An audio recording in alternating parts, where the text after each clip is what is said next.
Margaret Koebbe, who's a patient of Dr. Chris Rank's, and she's graciously agreed to spend a few minutes talking about her relationship with him and with the office. Margaret, how long have you been a patient of the office? I can't remember exactly what year I started going to him, but it's been at least 25 years I've been a patient of Dr. Rank's. I hate to even say that. But yeah. Do you remember how you found out about it? You know, my mother went to him and recommended him, and I started going to him 25, 26 years ago. So like right when you got out of school? Right, when I was, done with college. Can't believe it's been that long. I think he was done teaching. I kind of consider him a friend. You know, he's just real likable, real trustworthy, a good man. And as far as a dentist, he seems really particular. And so someone you want taking care of your teeth. You want someone who's pretty particular. So, and just super friendly.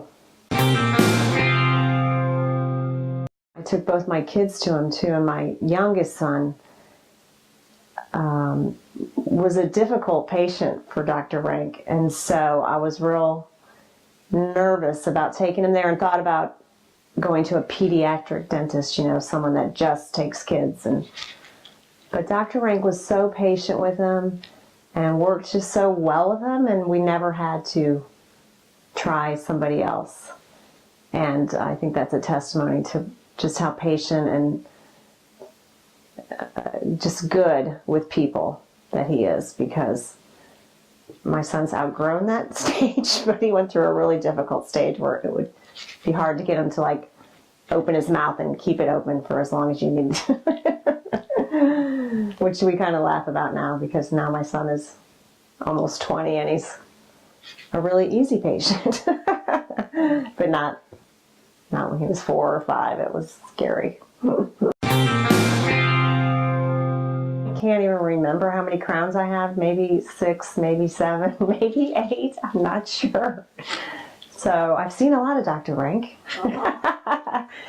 And I have been ready to go out of town and chewed a caramel and maybe had a temporary crowd on that I shouldn't have been chewing a caramel, and called Dr. Rank in an emergency. I'm leaving tomorrow for out of the country for a week, and he does really well at getting you in and taking care of your needs, whether it's temporarily or permanent.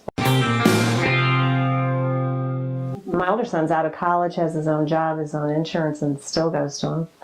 And my husband hates going to the dentist. I just have never been super fearful of the dentist like a lot of people are. Uh-huh. And my husband is. He must have had a traumatic experience as a child or something. But he trusts Dr. Rank, and Dr. Rank lets him listen to his iPod. Uh-huh. If he's going to get something like a filling or something. And that just really helps my husband not be so nervous about going to the dentist. Tell me one thing that you would change about the practice or how they operate if you could. One?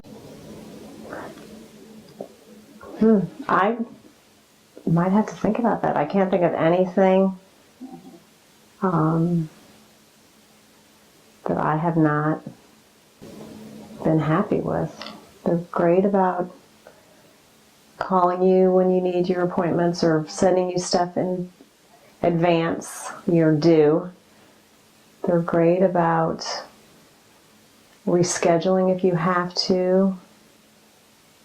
Wow, that's a good question, but I don't know if I have anything. I don't even know. I mean, their hours are great for me, because I don't work, so I can get there.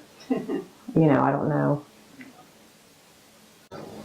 What I always thought of was when your mouth is, you're working on your mouth and you want to talk to them. I always thought it'd be great if they got the keyboard so you could say, "So how's your son?" Or, "How much longer do you think this is going to take?" Or, but you can't talk. But that's not super important. But I don't know if they do have my husband brings his own iPod. Yeah. I've heard of some dental places having stuff there that you could use.